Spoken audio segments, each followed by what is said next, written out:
बिस्मिल्लाहिर्रहमानिर्रहीम। अस्सलाम वालेकुम। आज आपके साथ बहुत ही ज़बरदस्त और मज़ेदार रेसिपी शेयर करूंगी। आलू के कबाब बनाने का तरीका शेयर करूंगी, जो कि बेसन में हम रेडी करेंगे और बहुत ही आसान रेसिपी है। तो स्टार्ट करते हैं। यहाँ पर मैंने 4 अदद आलू लिए हैं, जिन्हें मैंने बॉईल करके छील के रख लिया है।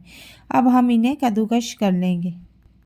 यहाँ पर आप इसे ग्रेटर की मदद से कद्दूकश कर सकते हैं। तो इसी तरीके से मैंने यहाँ पर सारे आलू कद्दूकश करके रख लिए हैं।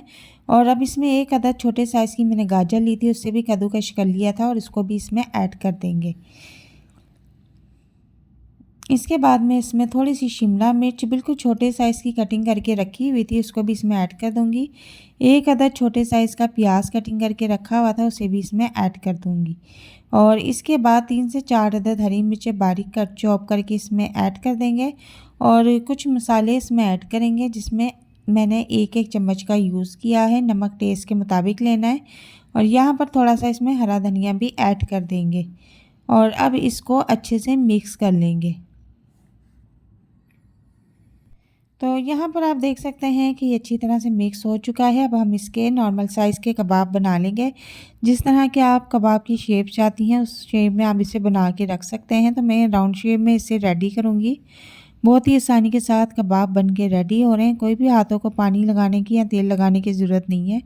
तो एक कबाब बना के देखें आप। मैंने इसी तरह सारे रेडी कर लिए हैं। हम यहाँ पर एक बाउल लेंगे और 4 से 5 चम्मच बेसन के ऐड कर देंगे।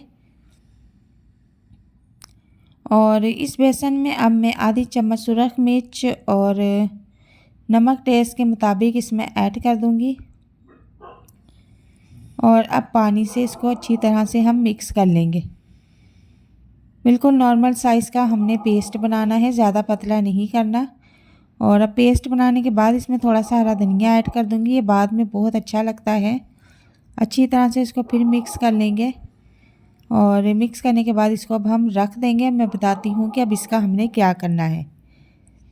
तो यहाँ पर हमने एक कबाब लिया है जो बना के रखा हुआ था, उसको इसमें डिप कर देंगे। अच्छी तरह से दोनों साइडों से इसको बेसन में डिप करके तवे पे तेल मैंने गरम करके रखा हुआ था, इसको शैलो फ्राई कर लेंगे। ज़्यादा हमने डीप फ्राई नहीं करना। और इसी तरीके से हमने सारे कबाब तवे पर डाल दिए हैं। लो फ्लेम पे इनको पकाएंगे। और कलर गोल्डन होने पे हम इनको चेंज कर लेंगे। इनकी साइड हमने बहुत ही इजीली चेंज कर लेनी है। और गोल्डन कलर आने पर हम इनको नीचे उतार लेंगे। तो चूल्हे का फ्लेम स्टार्ट में आपने फुल रखना है। जब ऑयल गर्म हो जाए तो आपने स्लो कर देना है। तो यहाँ पर देखें कि हमारे आलू के हरे भरे कबाब बनके रेडी हैं। बहुत ही ज़बरदस्त आलू की टिक्की बनके रेडी हुई है। दूसरा चक्कर भी हम इसी तरह रेडी कर लेंगे।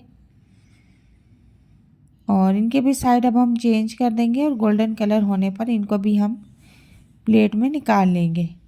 बहुत ही आसानी के साथ ये रेसिपी बनके रेडी होती है। वीडियो अगर आपको ज़रा सी भी पसंद आ रही है तो इसे लाइक शेयर ज़रूर कीजिएगा। चैनल को भी लाजमी सब्सक्राइब कीजिएगा। यहाँ पर आप देखें कि हमारे सारे कबाब बनके रेडी हैं। बहुत ही ज़बरदस्त बेसन की आलू की टिक्की बनके रेडी है। और एक आपको मैं तोड़ के दिखा देती हूँ। ये इतनी टेस्टी और मज़ेदार बनके रेडी हुई है कि आप एक बार बनाएंगे तो बार बार बनाने पर मजबूर हो जाएंगे।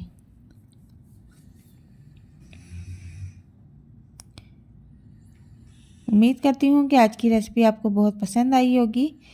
तो चैनल पर अगर नए हैं तो काइंडली मेरे चैनल को सब्सक्राइब कर दें, बेल आइकन को प्रेस कर दें, वीडियो को लाइक एंड शेयर कर दें। मिलते हैं नेक्स्ट वीडियो में एक नई और मज़ेदार रेसिपी के साथ। तब तक के लिए इजाज़त चाहती हूँ। अल्लाह हाफिज़।